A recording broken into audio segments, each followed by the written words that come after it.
ਆਜੂਨੀ ਸੈਭੰ ਗੁਰ ਪ੍ਰਸਾਦ।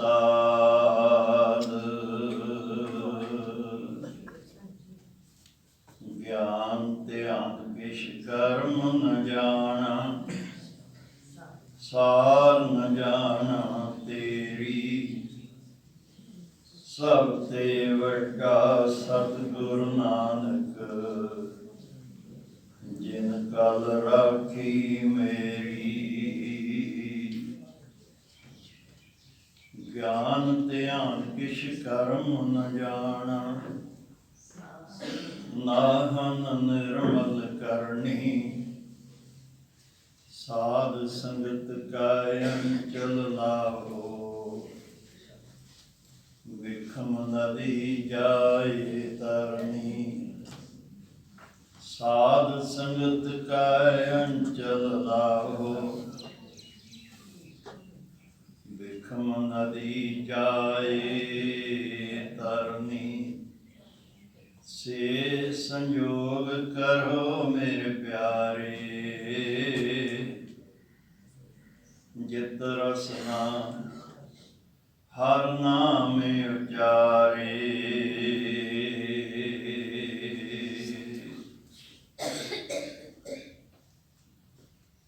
ਕਹੰਤ ਵੇਦਾ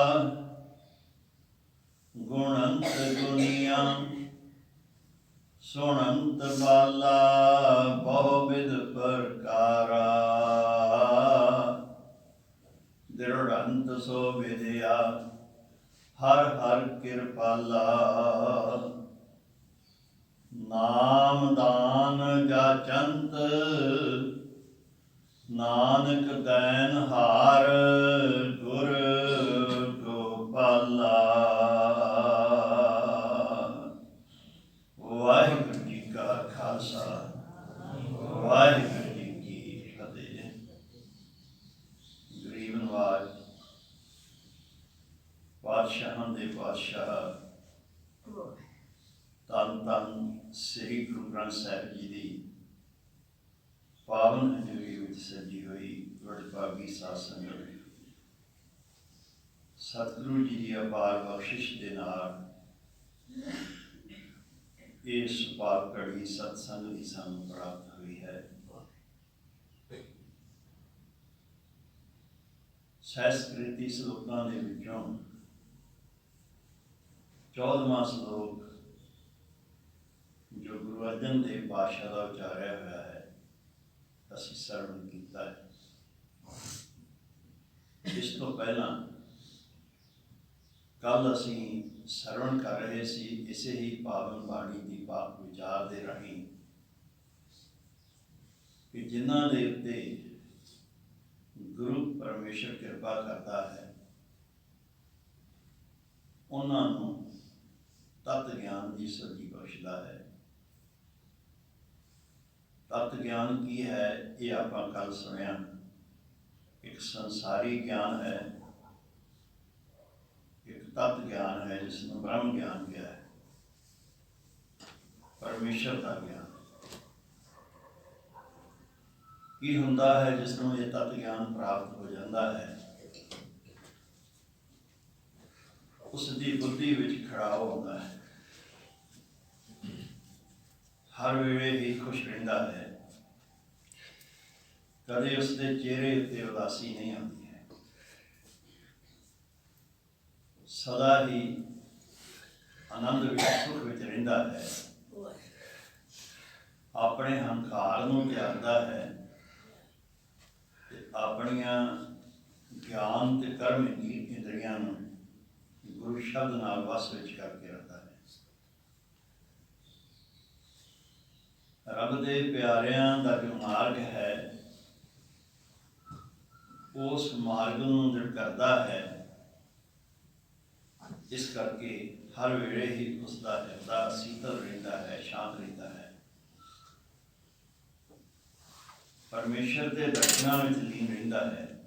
ਹਰ ਵੇਲੇ ਹੀ ਤਰਲਾ ਹੈ, ਸੱਚੇ ਪਾਤਸ਼ਾਹ ਇੱਕ ਖਿਣ ਵੀ ਨਾ ਵਿਸਰਿਓ। ਹਰ ਸਵਾਸ तेरे चरणों का ध्यान बनया रहे मेरे अंदर। अजिहा इंसान जन्म मरण तो मुक्त हो जाता है, उसके अंदर हर वेले ही गुरु शब्द का वाजा बजता रहता है, भाव हर वेले ही गुरु शब्द का प्रवाह चलता रहता है। किसी ना किसी रूप में बाणी उसके अंदर उसकी रचना के उसके हृदय प्रगट रही है। ये उपदेश आप कल सुनिया सी, अज सतगुरु जी बख्शिश कर रहे हैं। कहंत वेदा गुणंत गुनिया सुनंत बाला बहुविध प्रकारा। वेदा का अर्थ वेद है, पर इत्थे सारे ही धर्म ग्रंथों को इसका अर्थ होना है, केवल वेदों वास्ते ही नहीं है। जो उपदेश धर्म ग्रंथों में महात्मावां ने लिखे हैं, उन्होंने गुनिया का अर्थ है विचारमान लोग, सियाने लोग। उन्होंने विचार करते हैं, समझण का यतन करते हैं। जिदा आप बाणी को समझण का यतन करते हैं, कथा की है कि सानू समझ आवे गुरबाणी में लिखा की है, उपदेश की है। जे ये नहीं समझ आवेगी, केवल अखरां ही वेख के संतुष्ट करांगे, तो साडे जीवन में कोई तब्दीली नहीं आएगी। जदों इस उपदेश की समझ आएगी तो इस उपदेश के अनुसार अपना जीवन तोरांगे, तो अपने आप ही सानू एहसास होएगा कि असीं अगे नालों बदल रहे हैं। सुनंत बाला, बाला का अर्थ है विद्यार्थी, गुरु के प्यारे, जेड़े जिन्हां दे अंदर सुनन की भावना है। हर एक नहीं सुन सकता है, सब तो औखा काम सुनना है। बोलना सौखा है, दूजियां नूं सुनाना सौखा है, पर सुनना बहुत औखा है। विद्यार्थी का काम की है? सुनना। विद्यार्थी का काम बोलना नहीं है, सुनना है। इसी तरह ही शिष्य का काम की है? सुनना। गुरु का काम की है? शिक्षा देनी। गुरु और शिष्य का यह नाता ही अजिहा है। जो गुरु महाराज कहते हैं उसनूं ध्यान नाल सुनना। जिहड़ा ध्यान नाल सुनता है उसनूं गल जिहड़ी हो जाती है। जिसका ध्यान किसी आसे पासे हुंदा है, जदों भी गुरु महाराज उपदेश दिंदे हैं, ध्यान आसे पासे हुंदा है। वो कुछ समय बाद जो ध्यान सामने आता है, सोचता है पता नहीं गुरु महाराज की कह गए हैं। बिल्कुल इस तरह ही क्लासरूम में वापस आए। जेड़े विद्यार्थी खिड़कियां थानी बाहर वेखते रहते हैं, जां इधर उधर एक दूजे वाल झाकते रहते हैं, वो अध्यापक दीयां कहियां गल्लां नूं ग्रहण नहीं करते। जे किते अध्यापक उन्होंने पूछ लवे भाई मैं की क्या है, तो फिर उन्होंने कोई जवाब कोई नहीं होता, क्योंकि ध्यान ही उत्थे नहीं है। अजिहे लोग, अजिहे विद्यार्थी नालायक रह जाते हैं।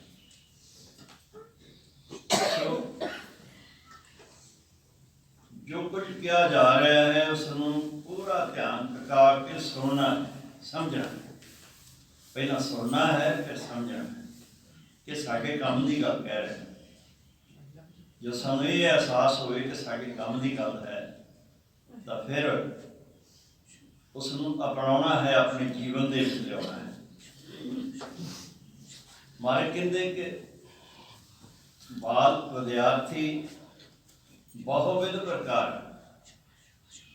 ਜਿਹੜੇ ਸੁਣਾਉਣ ਵਾਲੇ ਹਨ ਕਈ ਤਰੀਕਿਆਂ ਨਾਲ ਸੁਣਾਉਂਦੇ ਹਨ, ਸਮਝਾਉਂਦੇ ਹਨ, ਕਈ ਤਰੀਕੇ ਹਨ। ਸੋ ਜਿਹੜੇ ਵਿਦਿਆਰਥੀ ਹਨ, ਬਾਲਾ ਵਿਦਿਆਰਥੀ ਸ਼ਿਸ਼, ਉਹ ਸੁਣਦੇ ਹਨ ਧਿਆਨ ਦੇ ਨਾਲ। ਦ੍ਰਿੜੰਤ ਸੋ ਵਿਦਿਆ ਆਕਰ ਕੇ ਪਾਲਾ। ਪਰ ਇਹ ਜੋ ਧਰਮ ਗ੍ਰੰਥਾਂ ਦੇ ਵਿੱਚ ਵਿਦਿਆ ਹੈ, ਇੱਕ ਸੰਸਾਰੀ ਵਿਦਿਆ ਹੈ, ਇੱਕ ਧਰਮ ਗ੍ਰੰਥਾਂ ਵਿੱਚ ਰੱਬੀ ਗਿਆਨ ਹੈ। ਇਸ ਨੂੰ ਦ੍ਰਿੜ ਕੌਣ ਕਰਦਾ ਹੈ? ਜਿਸ ਦੇ ਉੱਤੇ ਗੁਰੂ ਪਰਮੇਸ਼ਰ ਦੀ ਕਿਰਪਾ ਹੁੰਦੀ ਹੈ। ਨਹੀਂ ਤਾਂ ਬਹੁਤੇ ਸੁਣ ਕੇ ਚੱਲ ਜਾਂਦੇ ਹਨ। ਜਦ ਸੁਣਦੇ ਹਨ ਤਾਂ ਬਾਹਰ ਨਿਕਲਦਿਆਂ ਨੂੰ ਭੁੱਲਿਆ ਹੁੰਦਾ ਕੀ ਸੁਣਿਆ ਹੈ, ਪਤਾ ਹੀ ਨਹੀਂ ਹੁੰਦਾ। ਤੁਸੀਂ ਆਪਾਂ ਹੁਕਮਨਾਮਾ ਰੋਜ਼ ਸੁਣਦੇ ਹਨ। ਤੁਸੀਂ ਜਦੋਂ ਕਿਤੇ ਬਾਹਰ ਨਿਕਲਣ ਸਾਰੀ ਸੰਗਤ ਨਿਕਲੇ, ਪੁੱਛਣਾ ਕਿੰਨੇ ਅੱਖ ਨੂੰ ਯਾਦ ਹੈ, ਇੱਕ ਲਾਈਨ ਹੀ ਕੋਈ ਦੱਸ ਦੇਵੇ, ਸਾਰੇ ਭੁੱਲ ਜਾਂਦੇ ਹਨ। ਇੱਕ ਦ੍ਰਿੜਤਾ ਹੈ, ਧਿਆਨ ਨਾਲ ਸੁਣਨਾ, ਉਸ ਗੱਲ ਨੂੰ ਪਕੜ ਲੈਣਾ। ਇਹ ਕੀ ਹੈ? ਕਿਉਂਕਿ ਹਰ ਸ਼ਬਦ ਦੇ ਵਿੱਚ ਕੋਈ ਨਾ ਕੋਈ ਅਜਿਹਾ ਉਪਦੇਸ਼ ਹੁੰਦਾ ਹੈ ਜਿਹੜਾ ਪੱਕਾ ਕਰਕੇ ਪੜ੍ਹਨਾ ਹੁੰਦਾ ਹੈ। ਨਾਮ ਦਾਨ ਜਾਂ ਜੰਤ ਨਾਨਕ, ਦੈਨ ਹਾਰ ਗੁਰ ਗੋਪਾਲਾ। ਗੁਰ ਗੋਪਾਲਾ ਪਰਮੇਸ਼ਰ, ਗੁਰ ਪਰਮੇਸ਼ਰ। ਜਿਨ੍ਹਾਂ ਨੂੰ ਇਹ ਵਿਦਿਆ ਦ੍ਰਿੜ ਹੋ ਜਾਂਦੀ ਹੈ, ਸਮਝ ਆ ਜਾਂਦੀ ਹੈ, ਫਿਰ ਉਹਨਾਂ ਦੀ ਮੰਗ ਕੀ ਹੈ? ਉਹ ਗੁਰੂ ਦੇ ਕੋਲੋਂ ਸੰਸਾਰੀ ਮੰਗਾਂ ਨਹੀਂ ਕਰਦੇ ਹਨ ਕਿ ਮੈਨੂੰ ਆਹ ਦੇ ਦਿਓ, ਆਹ ਦੇ ਦਿਓ। ਉਹ ਨਾਮ ਦਾ ਦਾਨ ਮੰਗਦੇ ਹਨ। ਨਾਮ ਦਾ ਦਾਨ, ਇਸ ਦਾਨ ਵਿੱਚ ਸਭ ਕੁਝ ਹੀ ਆ ਜਾਂਦਾ। ਜਿਸ ਨੂੰ ਗੁਰੂ ਦੇ ਕੋਲ ਨਾਮ ਦਾ ਦਾਨ ਮਿਲ ਗਿਆ, ਨਾਮ ਦੇ ਪਿੱਛੇ ਹਰ ਚੀਜ਼ ਹੀ ਆਉਂਦੀ ਹੈ।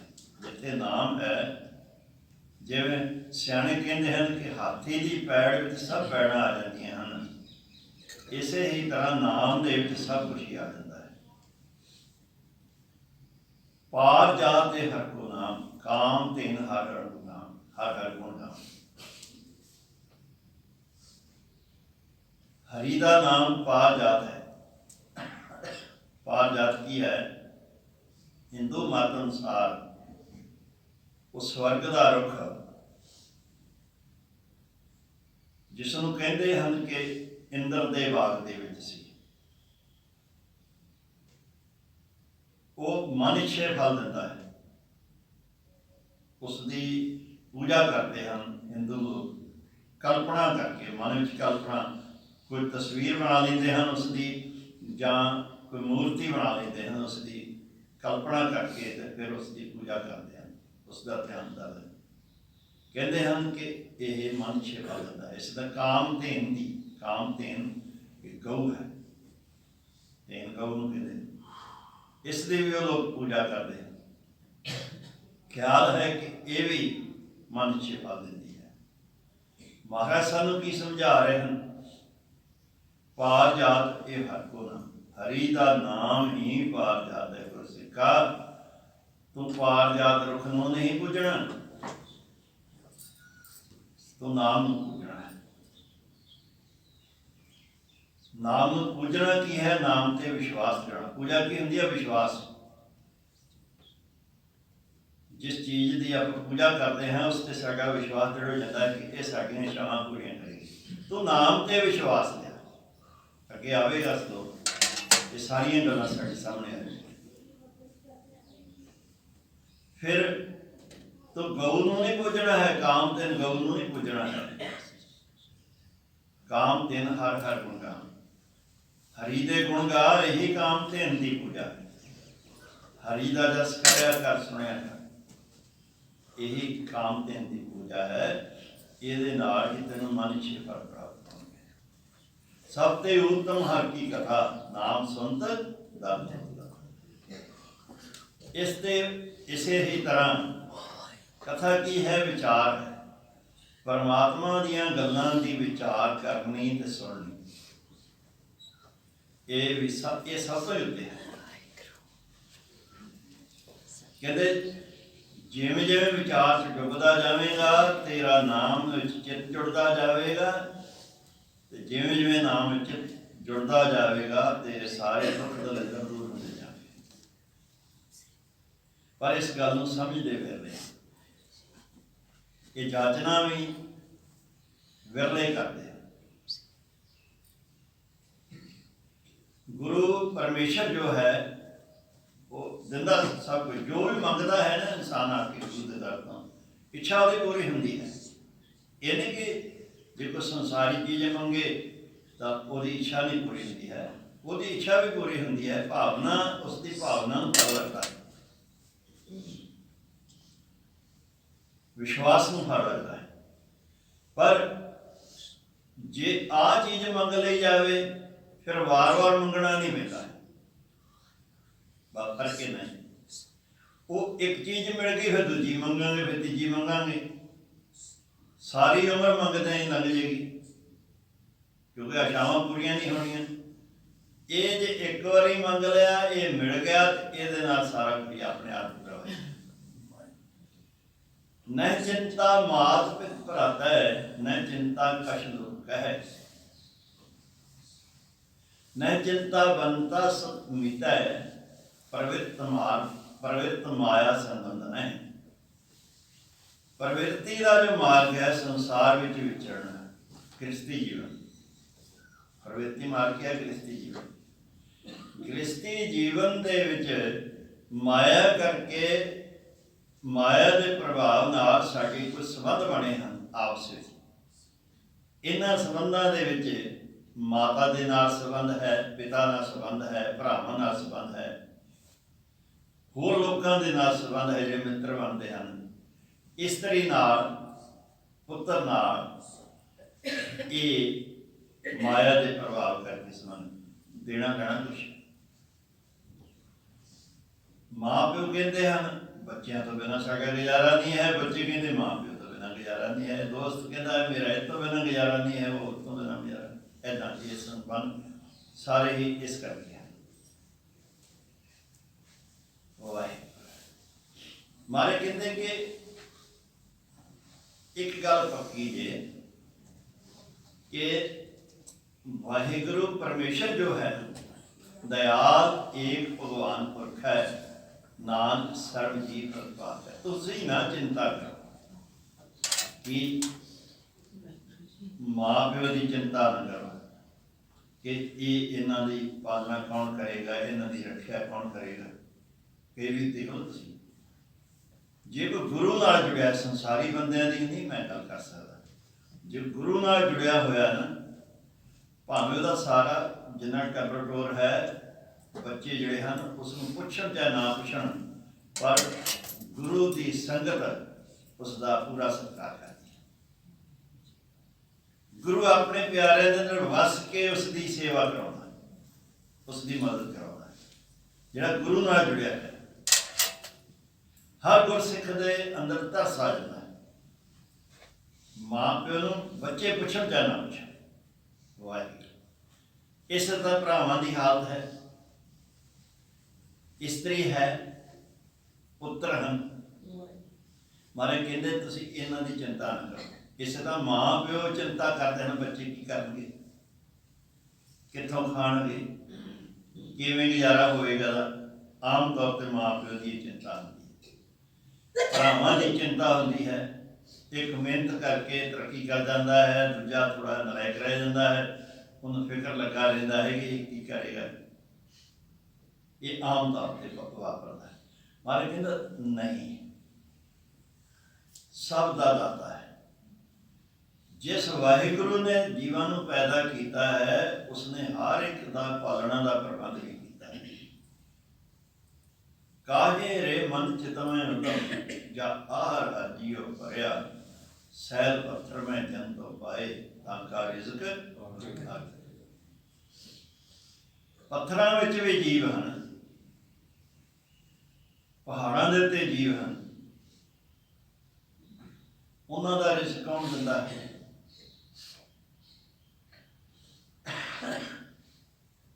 ਤੈਨੂੰ ਭੁਲੇਖਾ ਹੈ ਕਿ ਸ਼ਾਇਦ ਮੇਰਾ ਕਰਕੇ ਹੀ ਕੰਮ ਚੱਲਦਾ ਹੈ।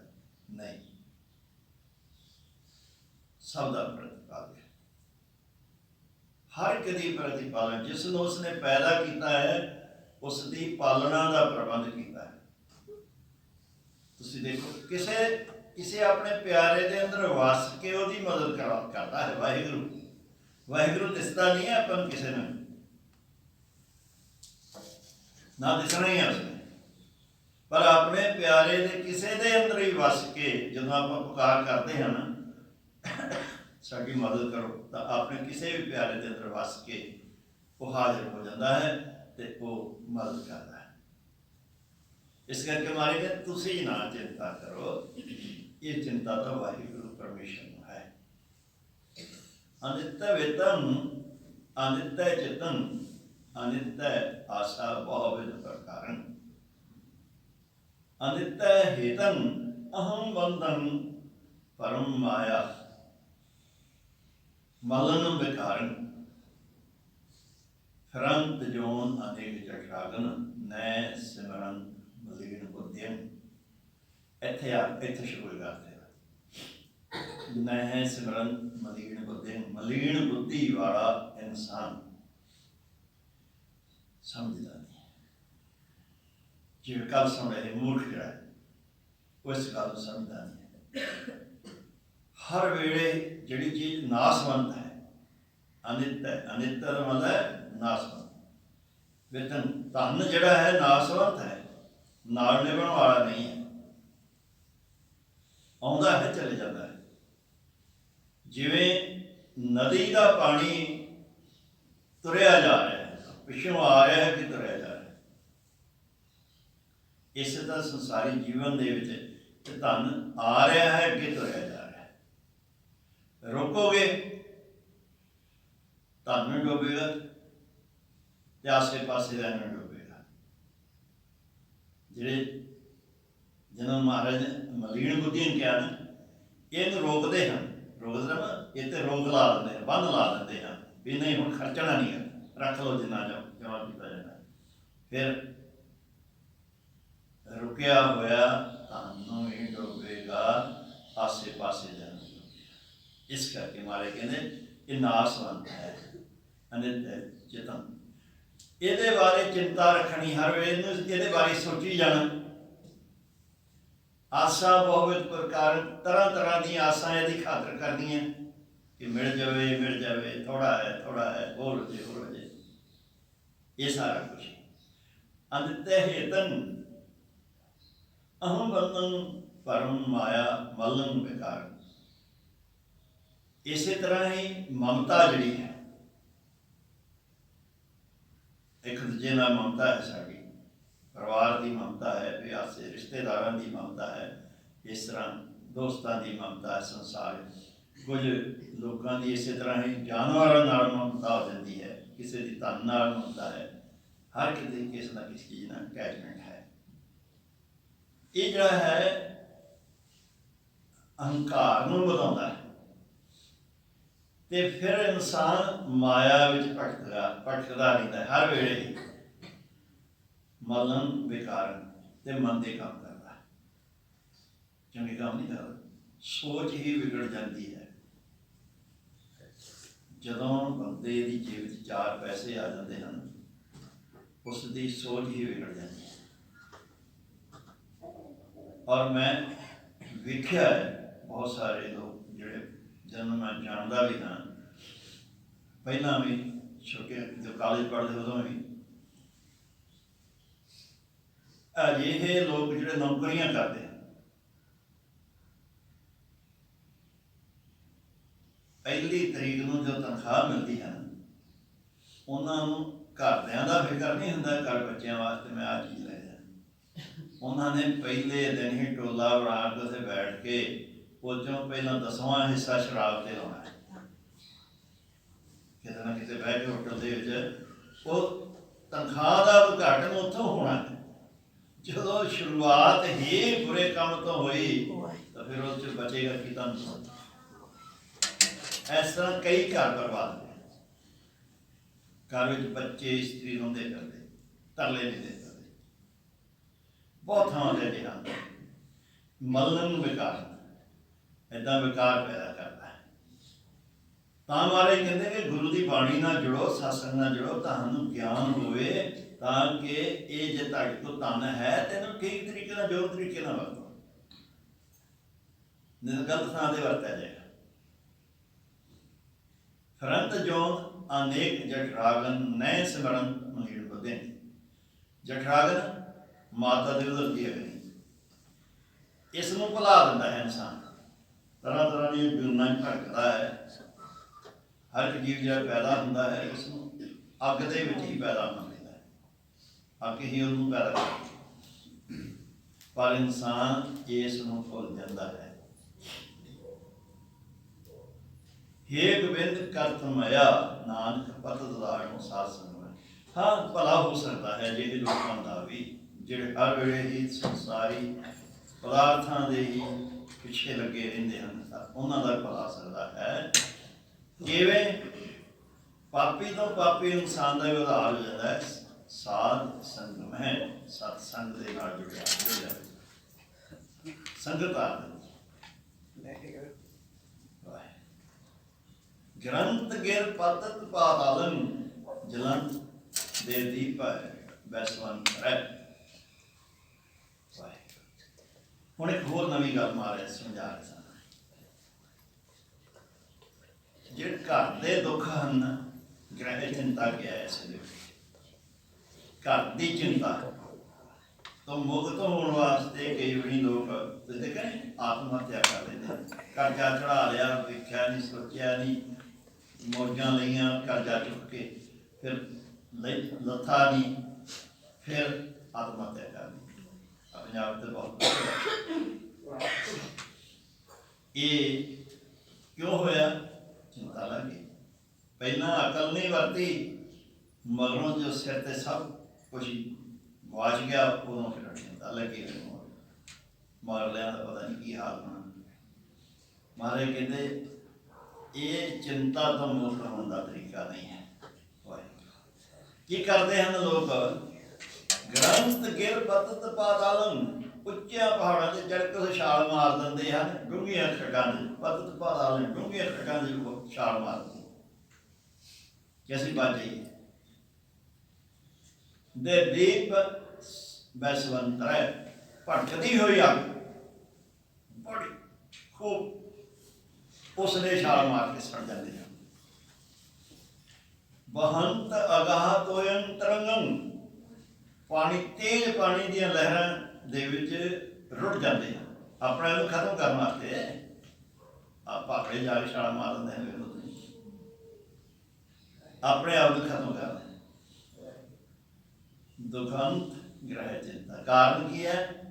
ਘਰ ਦੀ ਚਿੰਤਾ ਹੈ, ਘਰੋਂ ਦੁਖੀ ਹੋ ਗਏ। ਇਸ ਕਰਕੇ ਜਨਮ ਤਾਂ ਮਰਨਾ ਹੈ, ਇਹਨਾਂ ਵਾਸਤੇ ਜੰਮਣਾ ਮਰਨਾ ਬਣਿਆ। ਫਿਰ ਆ ਜਾਏਗਾ, ਮੁੜ ਕੇ ਫਿਰ ਆਵੇਗਾ ਨਾ, ਕਰਜ਼ਾ ਦੇਣ ਵਾਸਤੇ ਆਉਣਾ ਪੈਣਾ ਤੈਨੂੰ। ਫਿਰ ਜਿਹੜਾ ਆ ਗਿਆ ਹੈ ਸਭ ਇੱਥੇ, ਫਿਰ ਮੁੜਨਾ ਪੈਣਾ ਤੈਨੂੰ। ਇਸ ਕਰਕੇ ਫਿਰ ਦੁਬਾਰਾ ਜਨਮ, ਫਿਰ ਜੇ ਉਹੀ ਕੁਝ ਕਰੇਗਾ ਫਿਰ ਦੁਬਾਰਾ ਜਨਮ ਭੋਗਦਾ ਰਹੇ। ਅੰਕ ਸਾਧਨ ਨਾ ਸਿੱਧੇ ਅਤੇ ਏਦਾਂ ਦੇ ਜਿੰਨੇ ਮਰਜ਼ੀ ਤੁਸੀਂ ਸਾਧਨ ਕਰ ਲਓ, ਭਾਵੇਂ ਪਹਾੜਾਂ ਤੋਂ ਛਾਲਾਂ ਮਾਰ ਦਿਓ, ਭਾਵੇਂ ਅੱਗ 'ਚ ਸਾੜ ਦਿਓ, ਭਾਵੇਂ ਪਾਣੀ 'ਚ ਆਪਣੇ ਨੂੰ ਸੁੱਟ ਲਓ, ਇੱਦਾਂ ਨਹੀਂ ਜੇ ਘਰ ਦੀ ਚਿੰਤਾ ਦੂਰ ਹੋਣੀ। ਕਿਵੇਂ ਹੋਏਗੀ ਮਹਾਰਾਜ ਦੱਸੋ? ਇਹਨਾਂ ਸਾਧਨਾਂ ਨਾਲ ਨਹੀਂ ਹੁੰਦੀ। ਨਾਨਕ ਅਸਤੰਭੰ ਅਸਤੰਭੰ ਅਸਤੰਭੰ ਸ਼ਬਦ ਸਾਧ ਸਮਝਣਾ। ਸਹਾਰਾ, ਅਸਤੰਭੰ ਸਹਾਰਾ, 3 ਵਾਰੀ ਕਿਹਾ ਮਹਾਰਾਜ ਨੇ। ਔਰ ਸੁਣ ਲਓ ਧਿਆਨ ਨਾਲ ਗੁਰਸਿੱਖੋ, ਆਹੀ ਸਹਾਰਾ ਜੇ। ਕੀ ਸ਼ਬਦ? ਗੁਰੂ ਦਾ ਸ਼ਬਦ ਹੀ ਸਹਾਰਾ ਹੈ। ਗੁਰੂ ਦੇ ਸ਼ਬਦ ਨਾਲ ਜੁੜ ਜਾਓ, ਸਾਧ ਸਮਝਣਾ। ਕਿੱਥੋਂ ਮਿਲਦਾ ਹੈ? ਸਤਸੰਗ। ਸ਼ਬਦ ਤਾਂ ਆਪਾਂ ਪੜ੍ਹ ਲਿਆ, ਜਿਵੇਂ ਕਿ ਦੂਜੇ ਨੂੰ ਆਪਾਂ ਸੁਣ ਕੇ ਉਹ ਇਹ ਸ਼ਬਦ ਪੜ੍ਹਦਾ, ਮੈਂ ਵੀ ਇਹ ਪੜ੍ਹੀ ਜਾਵਾਂ, ਇੱਦਾਂ ਨਹੀਂ। ਸੰਗਤ 'ਚ ਆ ਕੇ ਦ੍ਰਿੜਤਾ ਮਿਲਦੀ ਹੈ। ਸ਼ਬਦ ਸੰਗਤ 'ਚ ਵਿਸ਼ਵਾਸ ਬਣਦਾ ਹੈ। ਇਸ ਕਰਕੇ ਸੰਗਤ ਦੇ ਵਿੱਚ ਅਭਿਆਸ ਕੀਤਾ ਜਾਵੇ, ਫਿਰ ਉਹਦਾ ਫਲ ਵੀ ਛੇਤੀ ਮਿਲਦਾ। ਮਹਾਰਾਜ ਕਹਿੰਦੇ घर की चिंता तो मुक्त होने का इको तरीका है कि सत्संग और गुरु की बाणी का सहारा ले लो, सारिया चिंतावां तो मुक्त हो बख्शिश करे। कोर दुखियन अनखत्यन जन्म दारिद्रन महाविख्यालन। और मोर ला रहे मारे कहते किन्ना दुखी होवे इंसान, किन्ना अनखत्यन किन्नियां हत्या कीतियां ने, कातल जन्म दरिद्रन जन्म तो ही दरिद्री होवे, कंगाल होवे, कुछ ना होवे कोल, महाविख्यालन बड़ा कलेश विख्यात झगड़े, घर च भी हर वेले झगड़ा, बाहर भी हालत झगड़ा, हर वेले ही कलेश दे मिटन सगल ये सारे मिट सकते हैं। इन्हों मिटाउण का तरीका है गुरु देव किवें सिमरन हर नाम, नाम नाम ना मिटणगे, ना दुख रहेगा, ना हत्या का भाव रहेगा, ना कंगाली रहेगी, ना कलेश रहेगा घर च। सारी चीज़ां खत्म हो जाएगियां सिमरन करन दे नाल। किवें महाराज नानक जैसे भाव काष्ट भस्म करो उदाहरण दे, जिवें अग लकड़ा नूं साड़ के सवा कर दिंदी है ना, इस तरह सिमरन जिहड़ा नाम है ये इन्हां चारां ही चीज़ां नूं, दुखां नूं, कलेशां नूं, गरीबी नूं, पापां नूं साड़ के सवा कर दिंदा है। मतलब गल तो हुण दिखता भी है ना, ये हुण कथा कथा कर ली आपां, कथा सुन ली, ये तां जे इन्ने तक सीमित रह पे तां नहीं कुछ बनेगा। जे इस गल नूं पक्की कर लीए कि महाराज ने आ गल कही अज भी ये कोई ना दुख रह जाता है, ना कलेश रह जाता है, ना कोई दलिद्र रह जाता है, पापां तो मैं मुक्त हो जाता है, तो सिमरन करने तो लगना चाहिए, लगना चाहिए। एक करने वाला काम है। सुनी ही कि जिहड़े सियाणे विद्यार्थी हैं, जिहड़े सियाणे सतसंगी हैं, वो इस तरह गल नूं पकड़ के दृढ़ हो जाते हैं। बाणी पढ़नी चंगी गल है, कथा कीर्तन सुनना करना चंगी गल है, माड़ी नहीं है, लेकिन ये सब कुछ तो उत्ते की है नाम का जाप अभ्यास। वो हुण कितना करते हैं, औखा है काम है। नाम जपना सब तो औखा काम है। पाठ तुसीं घंटा कर लोगे, जे तुहानूं भी घंटा नाम जपो, वेख लो तुसीं 5 मिनटां बाद ही घड़ी वेखण लग पओगे, फिर मुड़ घड़ी वेखी जाओगे, उधर नहीं चित जुड़ेगा, औखा। इस करके मारे कहते जे तू सत्संग का सहारा ले ना, देखो हुण आपां नूं इत्थे बैठिआं नूं मतलब पौना घंटा हो गया कथा सुनदे, कीर्तन भी होया, पहला घंटा हो गया, 1 घंटा गुरु की बाणी सुनी, कन्नां दे नाल रसना वेली रह गई, इहदे की कीता है। जे आपां कन्नां दे नाल इह सुनी जांदे गुरु का उपदेश, ते रसना नाल जपी जांदे वाहिगुरू वाहिगुरू, ते साडा घंटा तो सौखा लंघ जाना है, बहुत सौखा लंघ। फिर सानू मदद मिलनी सारी संगत की, एक जाने नूं संगत की मदद मिलती है। आप मतलब जदों कोई भी खाना इकट्ठे होकर खाओ आनंद आता है, बाणी इकट्ठे होकर पढ़ो आनंद आता है, नाम इकट्ठे होकर जपो आनंद आता है। सो महाराज ने बख्शिश की, जो उपदेश आप श्रवण किया है इन श्लोकों के राही साढ़े हृदय के वसे अज पोह का महीना चढ़िया है। सतगुरु जी कृपा कर सारे वास्ते ये सुखा भरिया हो, सबका भला हो, तुखार ना व्यापी तुखार की होंदा है पूरा, इस महीने पूरा पेगा, बर्फ पैगी सारे पासे देखे, बड़ी ठंड लगेगी। पकड़ने वाली गल केड़ी है, ਮਹਾਰਾਜ ਕਹਿੰਦੇ ਕਿ ਤੁਸੀਂ ਨਾ ਜੁੜ ਜਾਓ ਗੁਰੂ ਨਾਲ, ਕੰਠ ਮਿਲਿਆ ਹਰਦਾ। ਜਿਹੜਾ ਵਾਹਿਗੁਰੂ ਨਾਲ ਜੁੜਿਆ ਹੋਇਆ ਹੈ ਉਸ ਨੂੰ ਇਹ ਕੋਰਾ, ਇਹ ਸਰਦੀ ਕੁਛ ਨਹੀਂ ਕਰ ਸਕਦੀ। ਇਸ ਸਰਦੀ ਦਾ ਅਸਰ ਉਹਨਾਂ ਤੇ ਹੋਵੇਗਾ ਜਿਹੜੇ ਟੁੱਟੇ ਹੋਏ ਹਨ ਇਸ ਪਾਸੇ। ਸਤਸੰਗੀ ਨੂੰ ਇਹ ਸਰਦੀ ਕੁਛ ਨਹੀਂ ਕਹਿੰਦੀ। ਨਿਤਨੇਮੀ ਨੂੰ, ਨਾਮ ਜਪਣ ਵਾਲਿਆਂ ਨੂੰ ਇਹ ਸਰਦੀ ਕੁਛ ਨਹੀਂ ਕਹਿੰਦੀ।